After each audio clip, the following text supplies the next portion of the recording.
Please put it upper. Do you guys actually watch the videos? Yes, Yes, sir. Sir, before the exam. Sir আমরা এক্সামের 5 minute আগে দেখছি English.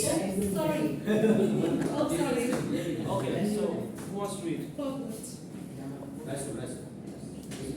Are you new in this class? I don't think I've seen you before. Okay, who wants to read?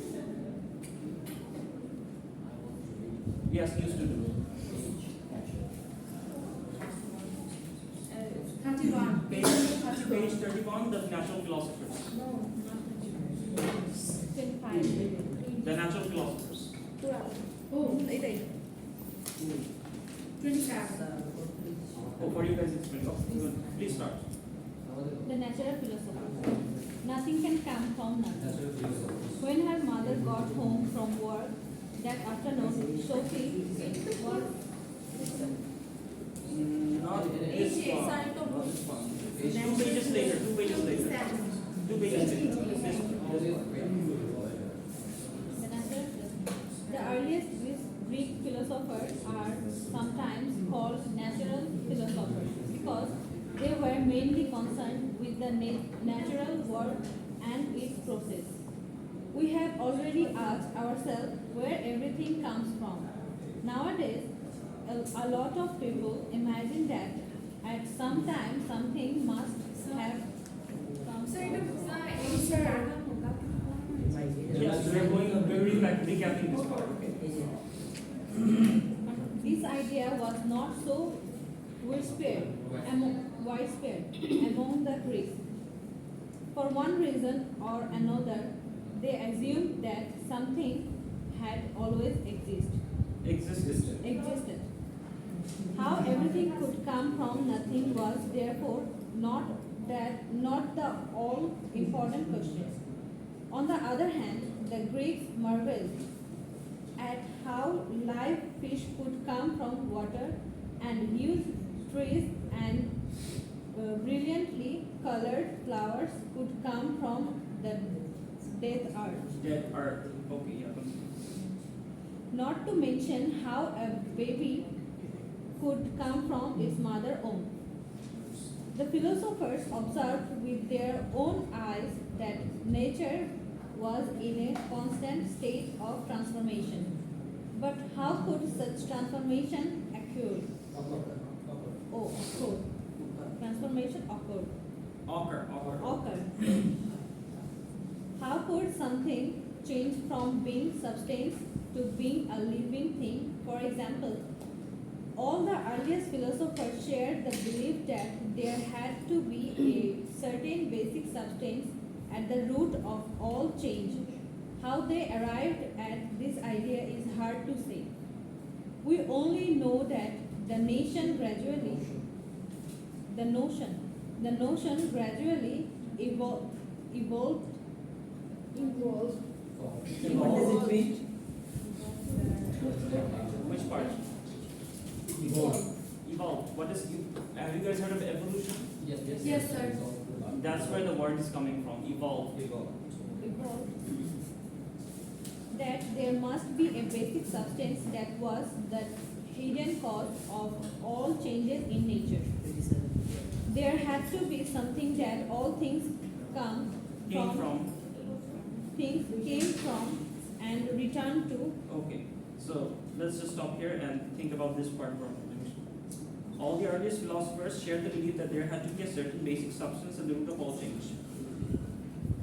So before things changed, so let me already start this. Philosophers noticed that everything is constantly changing. The seasons are changing, trees are growing and they are dying. Things are always changing. Human beings are constantly changing. Everything around us is constantly changing. So the question that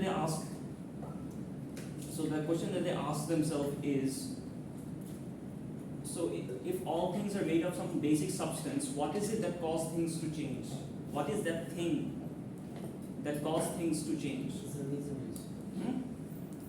Clear?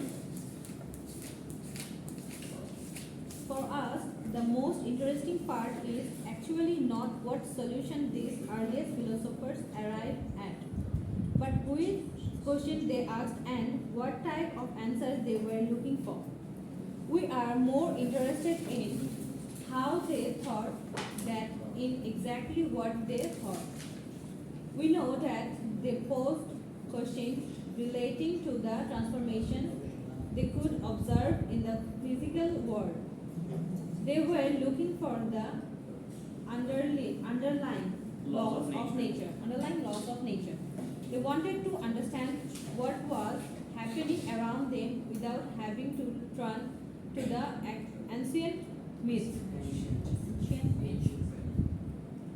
And most important, they wanted to understand the actual processes by studying nature itself. This was quite different from explaining thunder and lightning or winter and spring by telling stories about the gods. So, philosophy gradually liberated itself from religion. We could say that the natural philosophers took the first step in the direction of the scientific reasoning, thereby becoming the precursors of what was to become science. Only fragments have survived of what the natural philosophers said and wrote. What is fragment? Fragments, that means part, small part. Parts. Okay. Fragment is basically what you guys call in Bangla tukra. Basically, alright. So bits and pieces of their philosophy survived. Not all of it survived. We lost all of it, basically. Almost all of it. Just a small bits and pieces, they exist in the modern day. Okay, continue. What little we know is found in the writings of Aristotle, who lived 2 centuries later. He refers only to the conclusions the philosopher reached. So we do not always know by what paths they reached his conclusions. But what we do know enables us to establish that the earliest Greek philosophers' project concerned the questions of a basic constituent substance and the changes in nature. Three philosophers from Miletus. The first philosopher we know of its tales, who came from Miletus, a Greek colony in Asia Minor. He traveled in many countries, including Egypt, where he is said to have calculated the height of a pyramid by measuring its shadow at the precise moment when the length of his own shadow was equally to his height. He is also said to have accurately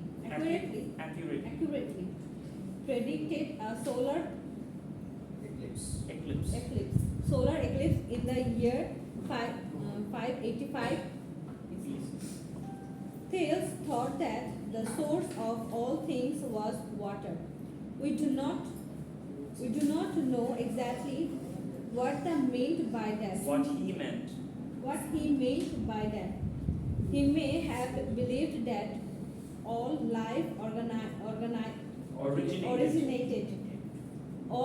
originated from water, and that all life returns of water again when it dissolves.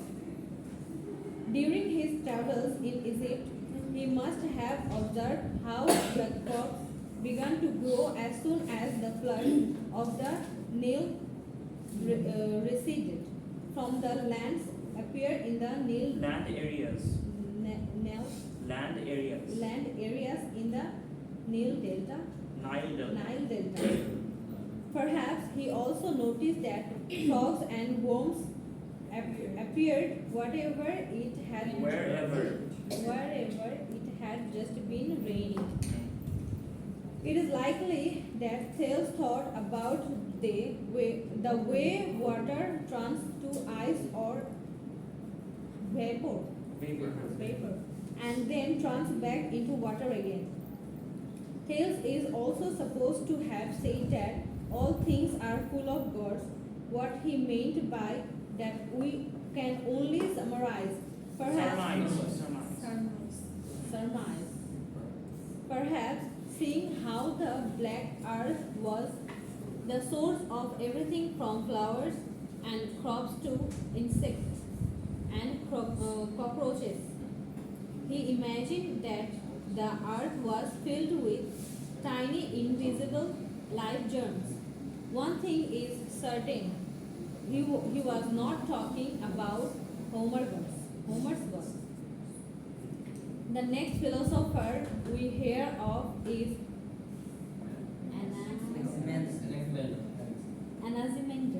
Anaximander. These are Greek names, so Very hard to these are very hard to pronounce, and even if you get the pronunciation wrong, it's not your fault, and not my fault either. Anaximander, who also lived in Miletus. Yes. Miletus, at about the same time as Thales. He thought that our world was only one of the myriad Yes. myriad of worlds that evolved and dissolved in something he called is boundless. It is not so easy to explain what he meant by the boundless, but it seems clear that he was not thinking of unknown substance in the way that Thales had envisaged.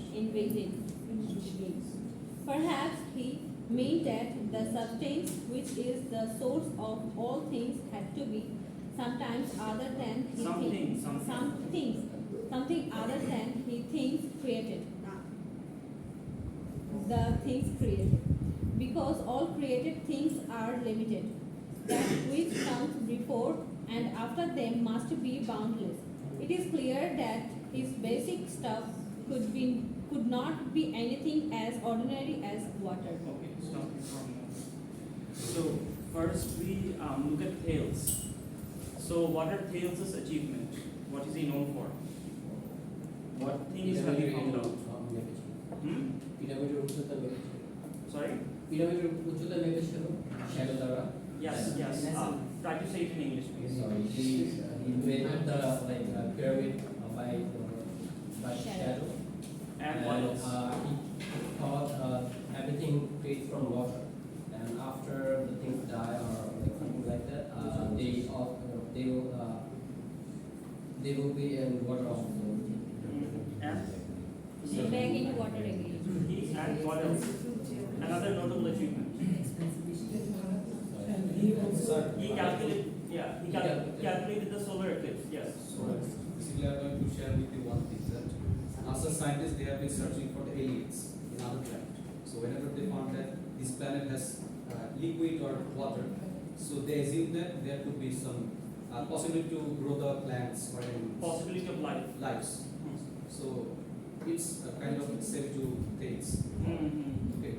So I think that could be the substance that how Yes. actually Definitely, yes. Thales, you have to give him points. He found something very fundamental. yes. Very fundamental, long time ago. A very long time ago that scientists today are just starting to discover. Next time is they are looking for the substance that what was the main thing. Yes. What was the main thing that caused change? Was changed. Thales Transformation. Yes, that caused things to change. Thales found out that water was somehow connected. Water was the source of life and transformation. Yes. So how does he come to this conclusion? Thales? Frogs and Yes. when it was raining, he saw frogs, then he come to that point. Not just frogs. He saw nothing else. Just go through it. No problem. Take your time. There is also substance. You guys, I asked the question to everybody else. You guys look into it as well. Frogs and worms. Frogs, worms, and he also found that the crops are growing. Crops are growing. From that he concluded that water must be the source of transformation in life. Okay. Did you guys get what I said? Yes. What did I say? All things like flower and crops basically grow for the substance of water. Because of water. Grow because of water. Water. Okay. Okay. So, and grow because of water. So, Thales came to the conclusion that water must be the essence of transformation or life. That's basically it. So, this is basically kind of like the scientific method. Do you guys understand the scientific method or empiricism? Scientific method. Basically, we have three parts. Hypotheses. What is hypothesis? Hypothesis is assumption. What is assumption? What is assumption? Assumption that means that could be Predict, we are predicting something. Yes, predicting, but we don't really know. We're kind of predicting, Yeah. assuming. Okay, hypothesis.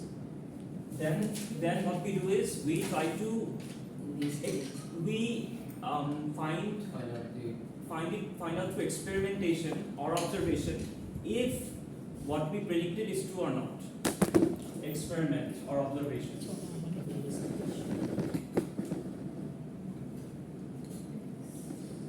And then what do we do? Then the third part is conclusion.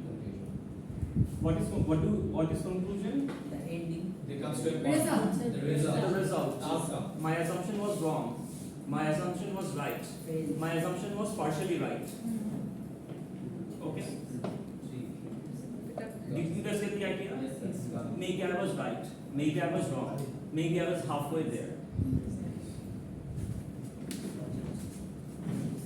So far, nothing is difficult, right? It's simple, right? Because it is written in a simple way for kids. Alright? So like don't worry about, this becoming difficult. This is not going to become too difficult. Okay. And what about Anaximander? Tell me about Anaximander. What are his notable achievements?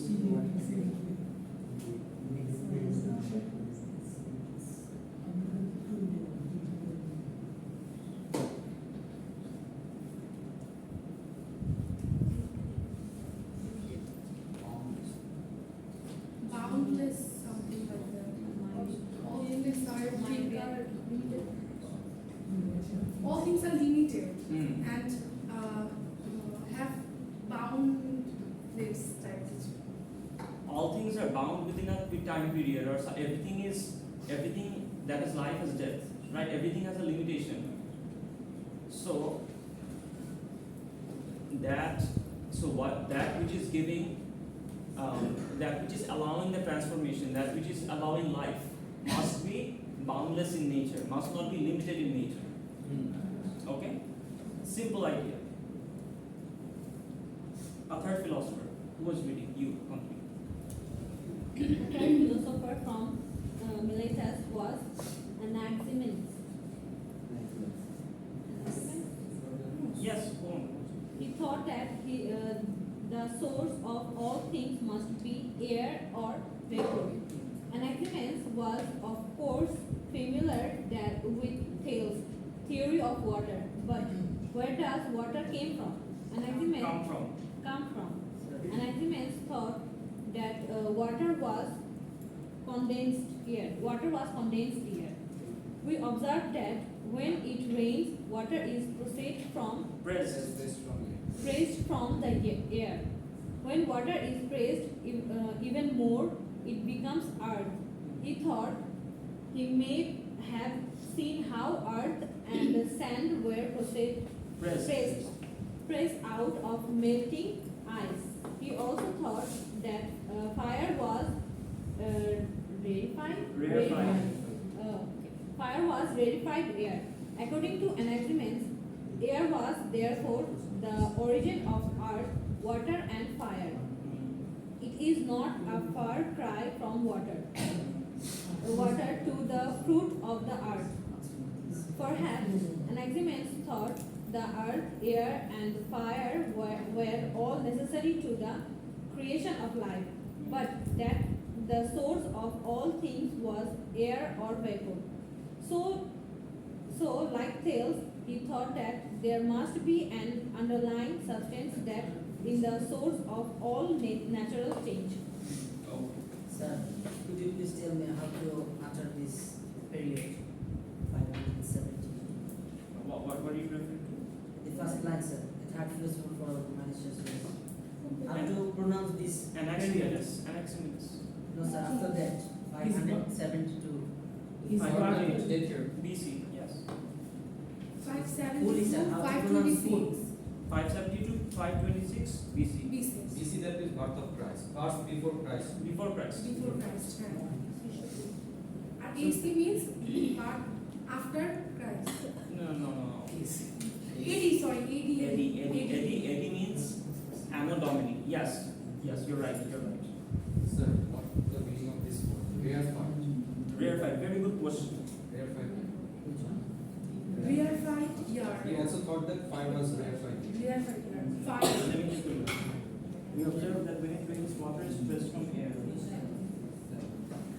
Water is He pressed also from- thought that fire was rarefied yarn. I'm getting there. Imagine how earth and sand were pressed out of melting ice. He also thought that fire was rarefied air.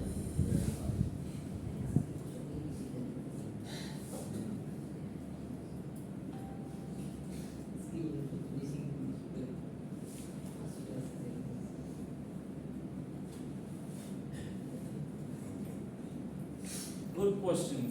I don't know the meaning of rarefied. We will get back to this, okay? Where's that? Let me get back to this.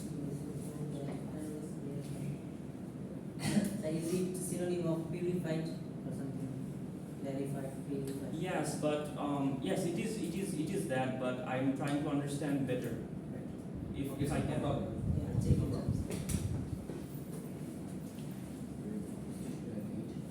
Because if water is condensed air and air is, let's say, rarefied or purified air, what does it mean by purified air? I'm not entirely sure It exactly. does not make sense. So where was he? Where were we? It is not far cry from water too. Oh no, nothing can come from nothing. Okay, somebody else read. Yes, you at the back. Yeah. These three.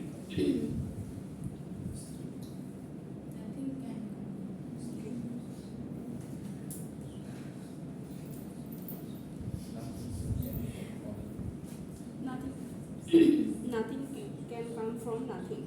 These three Milesian philosophers all believed in the existence of a single basic substance as the source of all things.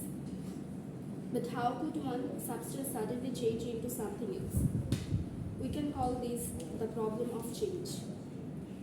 From about 500 BC, there was a group of philosophers in the Greek colony of Iliad in southern Italy.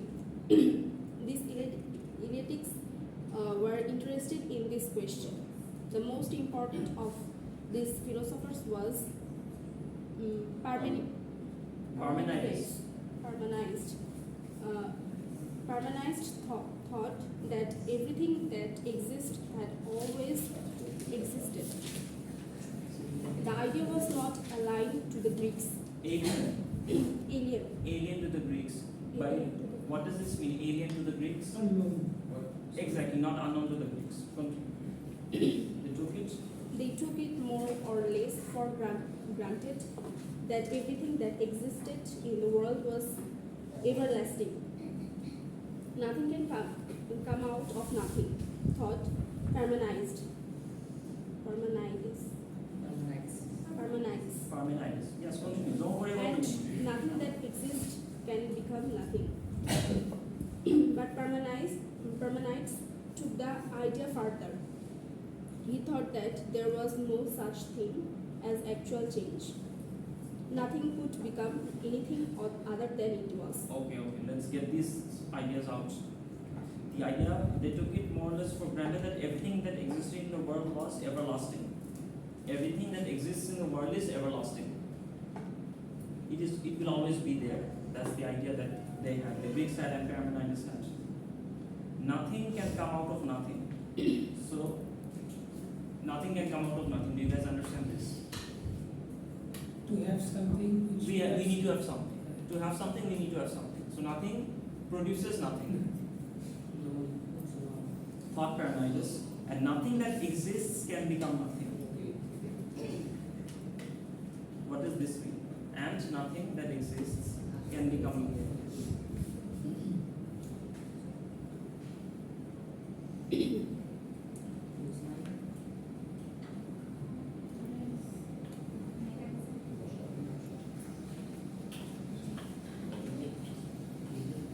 Yes?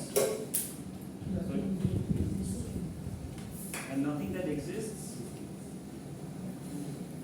whatever doesn't exist can be existing. What is the nothing, sir? That exists, but he says that it's nothing.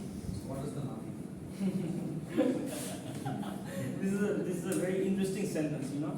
Nothing that exists. Let's break it down. Nothing. What is nothing that exists? Nothing. That's what I'm talking about. Exists, but this is nothing. Zero. We cannot. It's invisible. We cannot see, but it exists. So what is it? Okay. Basically, this is a circular question. This Yes. is saying the same thing. It's not that we. But Parmenides took the idea further. He thought that there was no such thing as actual change. So Parmenides is differing from the Last three. last three, the three philosophers from Miletus. He's saying that there is no really such thing as a change. You know, nothing could become anything other than it was. So we believe that something cannot really become something else. Yes. If something is something, it stays that way. Yes. So, you can try and think about it in a practical way. So, for example, if I melt this pen, it will become melted plastic. Maybe there's a bit of ink in it. It will melt together, but it will still remain the same plastic and melted ink, right? That is sort of how he's thinking.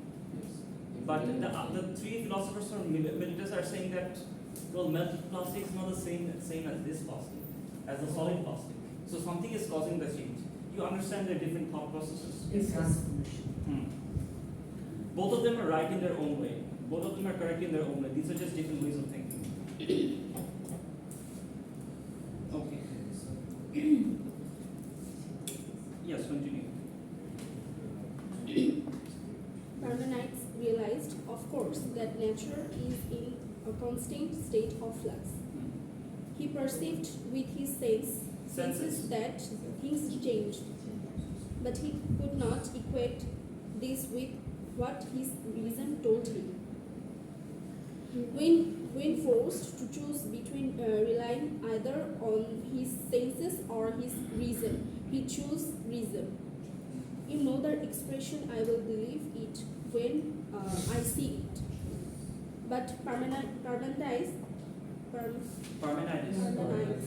didn't even believe things when he saw them. He believed that our senses give us an incorrect picture of the world, a picture that does not tally with our reason. As a philosopher, he saw it as his task to expose all forms of perceptual illusion. This unshakable faith in human reason is called rationalism. A rationalist is someone who believes that human reason is the primary source of our knowledge of the world. Okay. So Parmenides, very interesting philosopher. What does he believe in? Basically, when we see it, we believe that. Okay, that's right. But he believed that there must be some other. He was looking for other reasons or something like that. Okay. You tell me. What does Parmenides believe in? What is his philosophy? We just read it. Just tell me.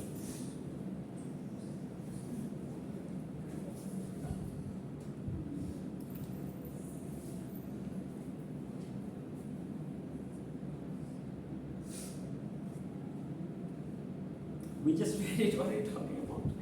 Okay, you. Yes, you. Yes. What does Parmenides believe in? Sales gives us an incorrect picture of the world, a picture that does not tell you without reason. I did not ask you to read. I asked you to paraphrase. Paraphrase. Explain in your own words. Yes. You're not going to take a portion of the book, copy and paste it on the exam sheet, right? We want you guys to write it in your own words. Right now, sir, I'm explain. Okay, look, so plain and simple. So Parmenides believe that we see a lot of things, right? People, there's this expression, I will believe it when I see it. Okay. So he says that no. Seeing does not mean you have to believe it. Sometimes What is wrong? sometimes what you're seeing is wrong. Wrong. Sometimes what you're seeing is an illusion. Sometimes what you're seeing is what you're thinking. You can imagine things. It's You can see things that are not real, like mirage. like mirages, like illusions, like ghosts. Right? So, did you guys ever have this experience? Like you guys are in your house and suddenly from a corner you guys see some spirit or something popping out. No, we only watched it in movies. No, I Yes, have sir, I have an experience like I thought someone is there. But later when I turned the light up, there was a Punjabi. Exactly. This is what I'm saying. Okay. I have these things a lot. Like I'm thinking that from the window there's like a cat or something. Oh, it's not a cat. It's just this rag that somebody threw down. Desert, it happens in desert. Basically, the water. Someone says that there is a water. But Illusion. illusion. We say illusion. Hmm. Morichika. Illusion. In Bengali, it's called Morichika. Yes, exactly. Morichika. Oh my God. It's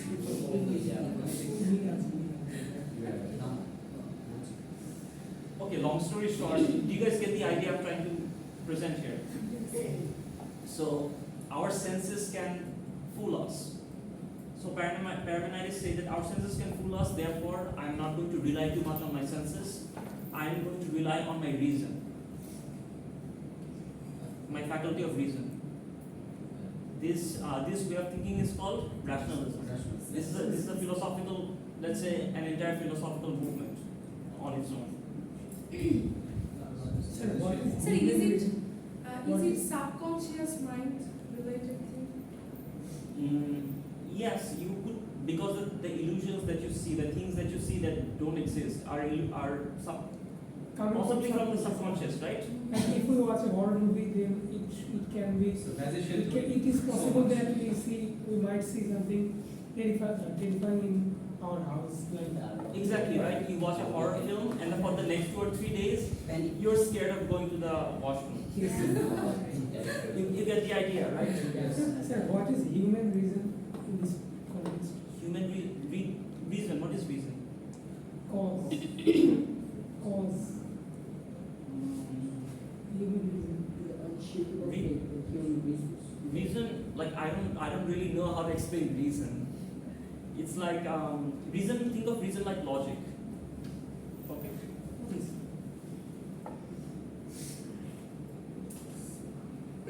Okay. All things flow. All things flow. A contemporary of Parmenides was Heraclitus, Herodotus. who was from Ephesus in Asia Minor. He thought that constant change or flow was in fact the most basic characteristic of nature. We could perhaps say that Heraclitus had more faith in what he could perceive than Parmenides did. Everything flows, said Heraclitus. Everything is in constant flux and movement, nothing is abiding. Therefore, we cannot step twice into the same river. When I step into the river for the second time, neither I nor the river are the same. Heraclitus pointed out that the world is characterized by opposites. If we were never ill, we would not know what it was to be knew hunger, we would take no pleasure in being full. If there were never any war, we would not appreciate peace. And Peace. peace. And if there were no peace, we would never see the spirit. Both good and bad have their inevitable place in the other of things. Heraclitus believed without this constant interplay of opposites, the world would cease to exist. God is day and night, winter and summer, war and peace, hunger and satiety, he said. He used the term good God, but he was clearly not referring to the gods of the mythology. To Heraclitus, God or the deity was something that embraced the whole world. Indeed, God can be seen most clearly in the constant transformations and contrast of nature. Instead of the term God, Heraclitus often used the Greek word logos, meaning reason. Although we humans do not always think alike or have the same degree of reason, Heraclitus believed that there must be a kind of universal reason guiding everything that happens in nature. This universal reason or universal law is something common to us all and something that everybody is guided by. And yet most people live by their individual reason, thought Heraclitus in general, he despises his fellow beings. The opinions of most people, he said, are like the playthings of infants. So in the midst of all nature's constant flux and opposites, Heraclitus saw an entity or oneness. It is something which was the source of everything he called God or Logos. Okay.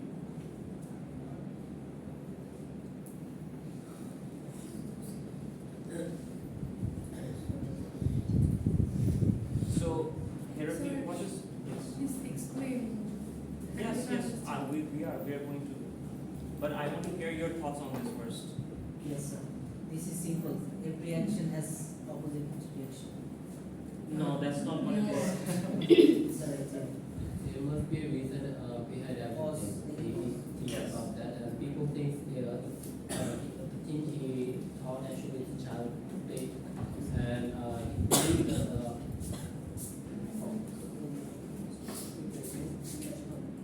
Everything has their opposites, the good and the bad, the poor and the rich, the winter and summer.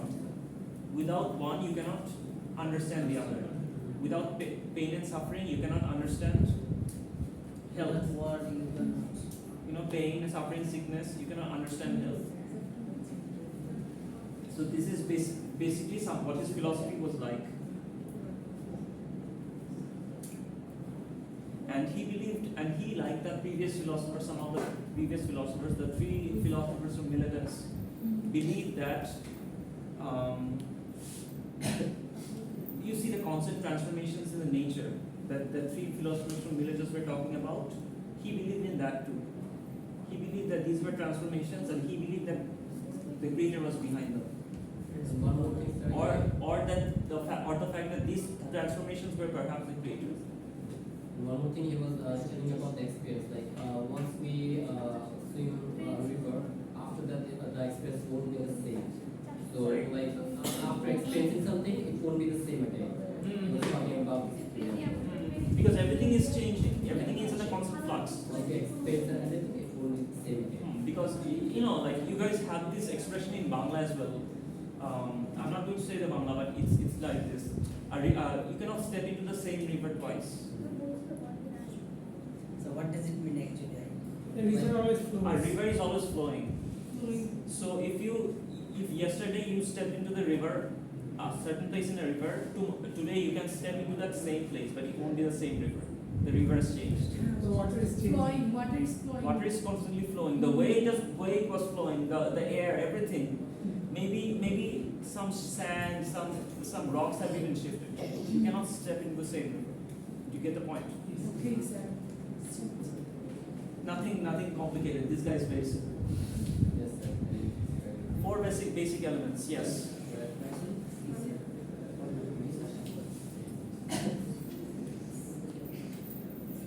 Four basic elements.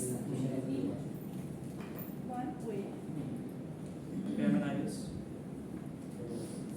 Parmenides and Heraclitus, their figures are the direct opposite. opposite of each other.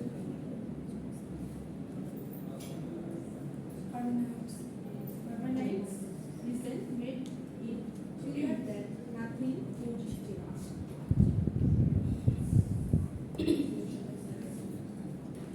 Are you having difficult reading? Okay, no problem. You. I know you guys can read. They need to pay attention. They're not paying attention.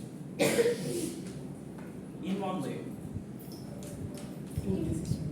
Four basic elements. Okay. Start. In one way, Parmenides and Heraclitus were the direct opposite of each other. Parmenides' reason made it clear that nothing could change. Heraclitus' sense perceptions made it equally clear that nature was in a constant state of change. Which of them was right? Should we let reason dictate or should we rely on our senses? Okay, stop. Explain to me. You. What is your name? Rosa. Rosa. Rosa, explain this portion to me. The portion that you just read.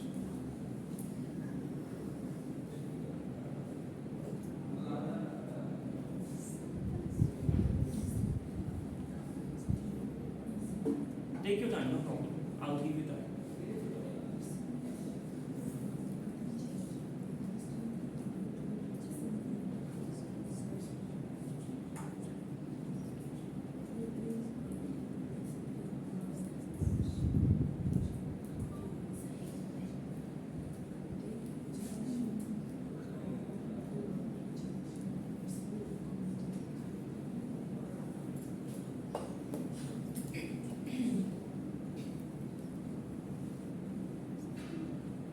Would you like to try? Next one is saying that both of them are correct in their own ways, and it is questioning us that No. both of them made clear the point they made. They had enough logic to support the point. No. Sir, yeah. That's not. Actually, it's saying that they are both opposite of their theories and thought, while But both of them are opposite. Parmenides thinks that nothing could be changed, and on the other hand, everything can be changed. On the it's constantly change.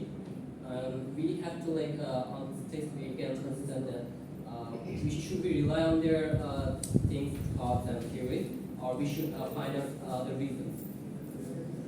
No, we should. No. Should we?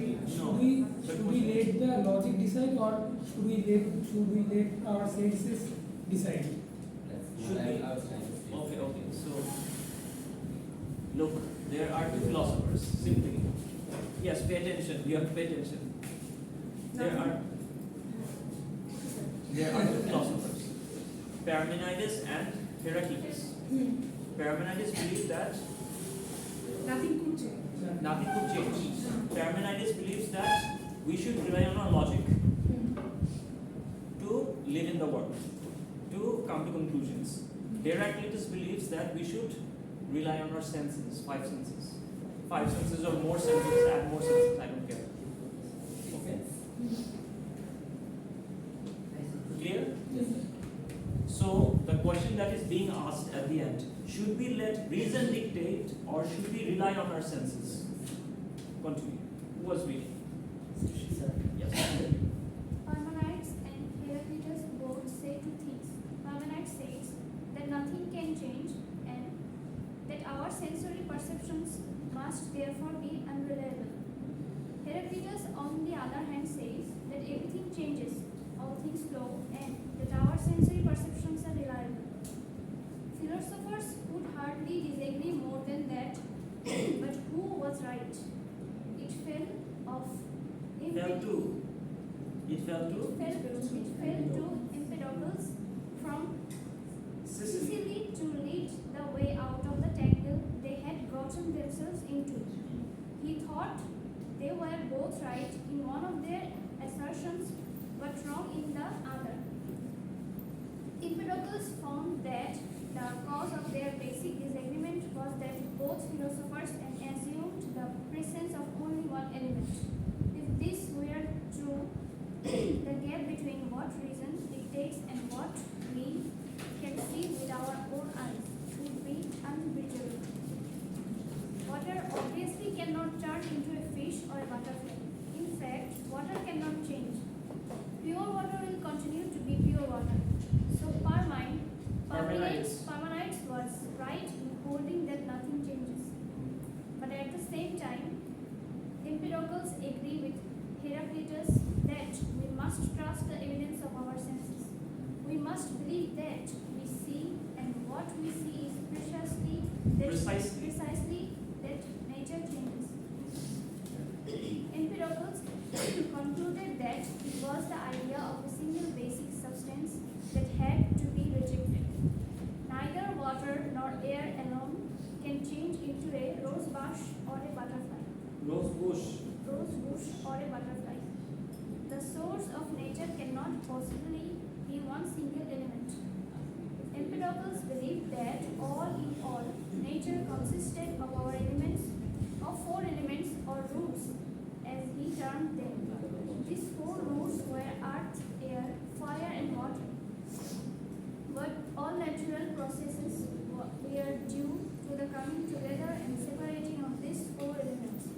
For all things, we are a mixture of earth, air, fire, and water, but in varying proportions. When a flower on an animal dies, he said, the four elements separate again. We can register these changes with the naked eye. But earth and air, fire and water remain everlasting, untouched by all the compounds of which they are part. So it is not correct to say that everything changes. Basically, nothing changes. What happens is that the four elements are combined and separated, only to be combined again. We can make a comparison to painting. If a painter only has one color, red, for instance, he cannot paint green trees. But if he has yellow, red, blue, and black, he can paint in hundreds of different colors because he can mix them in very varying proportions. An example from the kitchen illustrates the same thing. If I only have flour, I have to be a wizard to bake a cake. But if I have eggs, flour, milk, and sugar, then I can make any number of different cakes. I was not purely by chance that Empedocles chose earth, air, fire, and water as nature's roots. Other philosophers before him had tried to show that the primordial substance had to be either water, air, or fire. Thales and Anaximenes had pointed out that both water and air were essential elements in the physical world. The Greeks believed that fire was also essential. They observed, for example, the importance of the sun to all living things. And they also know that both animals and humans have body heat. Empedocles might have watched a piece of wood burning. Something disintegrates, we hear it crackle and splatter. That is water. Something goes up in smoke. That is air. The fire, we can see something also remains when the fire is extinguished. That is the ashes of earth. Okay, so what do you guys think of Empedocles' ideas? Tell me, what is he saying? There are only four elements, and the things that we see are changing. It is combination of each of these elements. What are these elements? Water, air, earth, and fire. Water, air, fire, earth, and nothing Earth. else. And nothing else. Water, air, fire, earth. 4 elements. Okay. So where does he get the idea of these 4 elements? By relying on these senses. Not just like basically he not relies just on like nature. He observed the nature that how it changes. He gives an example. yeah, the firewood. Like if I give an example, sir, like the reason, like when the coal made from carbon, and this is the also the main cause of making the diamond, and it takes long time to transform into the diamond, but the same thing that is happening to the coal. The main elements of the coal is carbon, and the same thing goes for the diamond, but it takes long time than the coal. That means it's a kind of transformation. Transformation, but you see, we have to find the 4 elements in the transformation. Yes. He finds these 4 elements in the Peace. burning of firewood. And Let's read that part again. Empedocles might have watched a piece of wood burning. Something disintegrates. We hear it crackle and splutter. That is water. The crackling sound. That's the water going up. something goes up in smoke. Something goes up in smoke. That is air.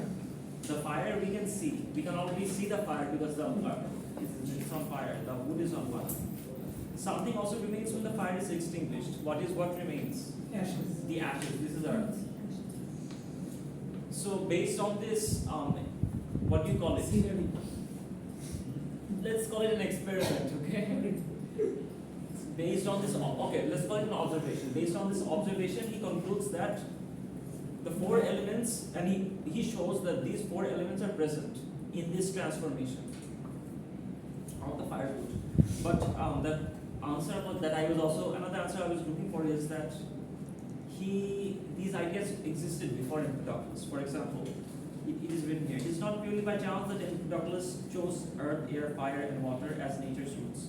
Other philosophers before him have tried to show that the primordial substance had to be either water, air, or fire. Other philosophers tried to show before him that the primordial substance has to be either water, or air, or fire. They were not saying all 4 elements, they were saying either one. Okay, they were vouching for one element. So, Empedocles' contribution is his creativity. He's saying, no, it's not one. It's a lot of things. It's a lot of things coming together and causing this change or transformation or whatever. You give a good example of painting. Painting, yes. Exactly, right? But I also want you guys to take note of this portion. Empedocles found that the cause of their basic disagreement. Whose basic disagreement? Parmenides and Heraclitus had a basic disagreement. What was the disagreement? Empedocles found that the cause of their basic disagreement was that both philosophers had assumed that the presence of only one element. So page number. 4 basic elements, a few paragraphs down. Okay? A few paragraphs after the 4 basic elements from the beginning. Right here. You see this portion? Right here. So I didn't get it. So what's the page number? Mine is 36. Oh, that's 6. Okay. Found that the cause of disagreement. Yes. Yes. How about you read it? How about you read it? Read it. Empedocles found that the cause of their basic disagreement was that both philosophers had perceived the presence of only one element. If this were true, the gap between what reason dictates and what we can see with our own eyes would be unbridgeable. So, what is he saying? He's saying that both philosophers assume that there's only one element which causes change. Right? For them it was water. But he's saying that, look, If this were true, the gap between what reason dictates and what we can see with our own eyes would be unbridgeable. There are things that we cannot see. Okay, there are some things that we cannot see. So, if there are other elements which we cannot see with our own eyes, then we cannot take account of those elements. Yes. Do you understand? What I cannot see with my eyes, I cannot take into account into my observation.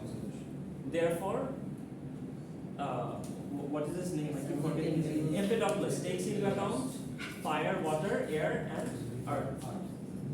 Do you guys get the idea? Okay. Was that clear to you? Can you explain it to me?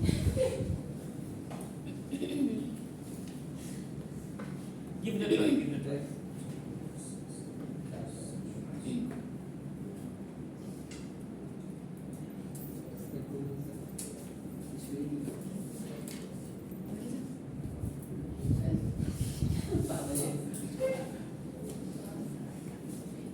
Hmm?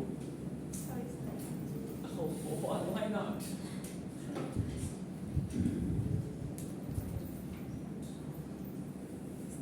Okay.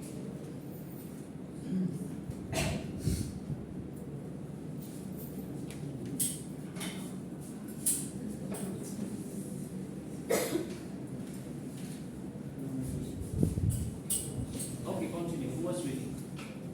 Continue. She was reading. Oh yes, you were reading. Continue. No. After Empedocles' clarification of nature's transformations as the combination and dissolution of the four rules, something still remained to be explained. What makes? What makes these elements combine so that new life can occur? And what makes the mixture of, say, a flower dissolve again? Empedocles believed that there were two different forces at work in nature. He called them love and strife. Love binds things together, and strife separates them. He distinguished between substance and force. This is worth noting.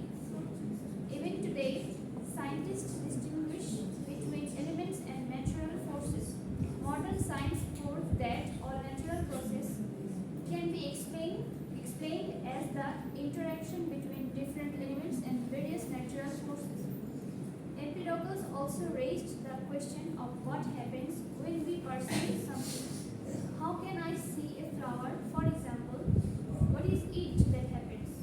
Have you ever thought about it, Sophie? Empedocles believed that the eyes consist of earth, air, fire, and water, just like everything else in nature. So the earth in my eye perceives what is of the earth in my surroundings. The air perceives what is of the air. The fire perceives what is of fire. And the water, what is of water. Had my eyes lacked any of the four substances, I would not have seen all of nature. Okay. Gets more interesting.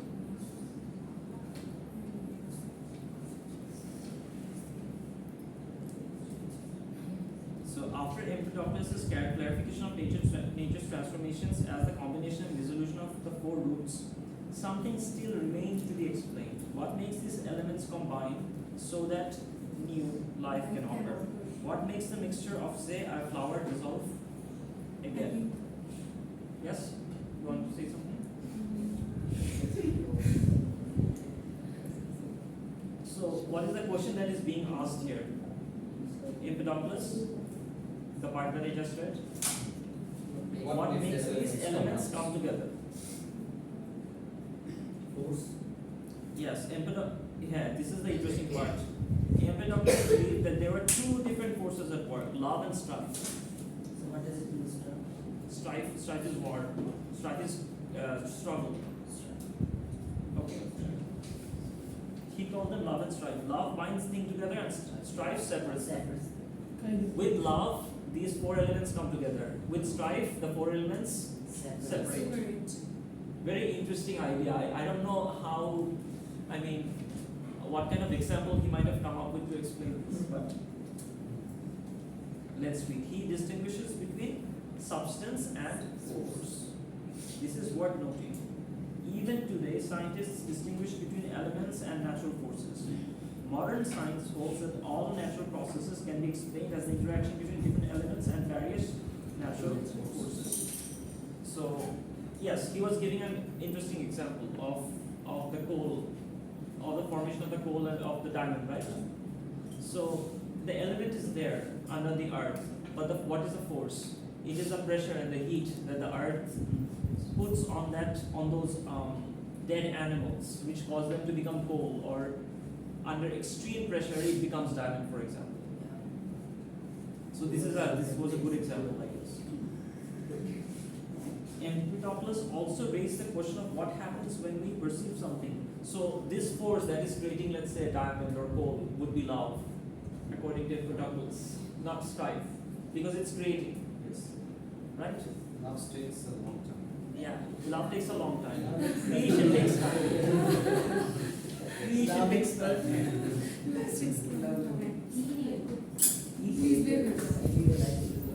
It's like, it takes a lot of time to build trust, but it takes very little to break the trust, right? It's like that. So to separate the four elements, it takes very little time perhaps.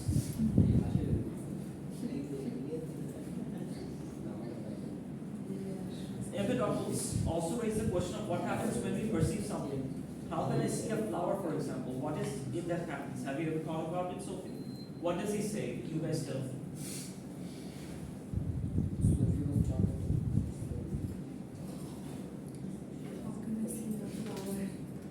So what does it mean? Perceive something, that means perceive. To see. To see.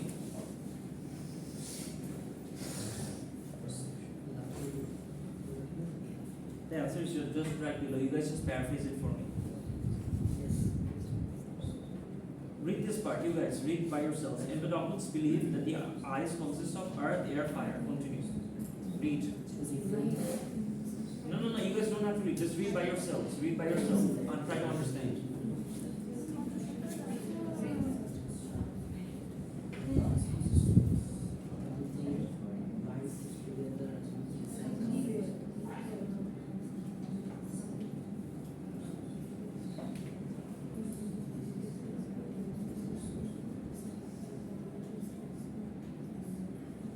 What does it mean, substance? Elements, anything. What do we distinguish between substance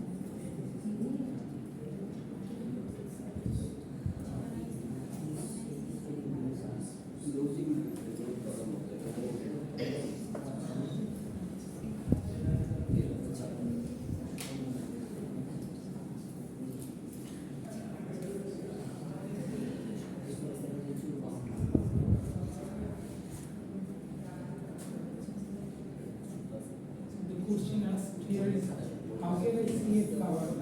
Like, what is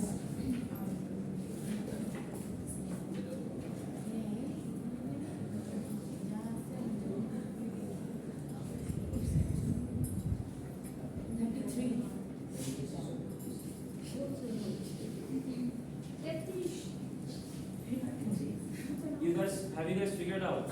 Yes, what is the answer? Tell. we believe that our eyes are made of the four elements that he mentioned. And he also points out that if like for example, if in our eyes, eyes are not made of, eye is not made of water, we might not able to see water. Though our eyes are made of these four elements, and that's why we can see the nature. Like the nature is combination of the four elements. As our eyes is made of this, we can see the nature. Did you understand? Can you explain it to me?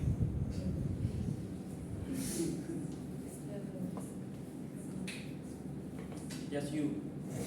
Yeah? Yeah, go ahead. Everything is made with air, fire, and earth, water. So we also made with them. Our eyes also made this element. So that's why we can see everything Everything? in the nature. Everything in the nature. Can we see everything in the nature? Are you sure about No, that? no, no. Then We can see air. we can see the four elements. We can see air, we can see fire, we can see earth, we can see water. You can't see air. Sorry, We can perceive it. Sorry. That's what I'm trying to say. Yes. Yes. So yeah, that's basically what he's saying. He's not saying we can, I mean, don't misunderstand. He's not saying we can see everything. Because there are things we cannot see. Okay. We can only see things that are formed out of four elements or the four elements. Okay. Hmm? This quotation is interesting. Something of everything in everything.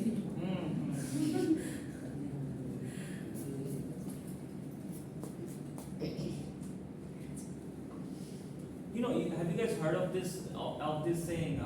You can find the universe in a grain of sand. Anybody? You can find the universe in a grain of sand. Sand means power. Yes. Balu dana. The deeper we see look into the scan, the more like the atoms, and the scientists have discovered that there is the possibility is infinity.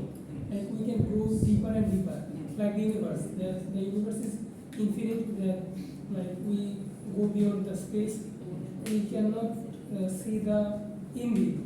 And like this, if we go deeper in the sand, like we cannot reach the deeper. That is the deepest Complete part. depth. Okay. Yeah. Yeah. He sort of understands what I'm trying to say. But you know, that is basically what this part means. Something of everything in everything. সবকিছুর মধ্যে সবকিছুর কিছু একটা থাকে। Alright. কিছু একটা থাকে। Oh my god. Alright. Okay. Okay, we're going to stop here for today. I will give you another theory, sir. I will give another theory. Yes. That is, as you say that something of everything in everything, I will say that something is better than nothing. Of course.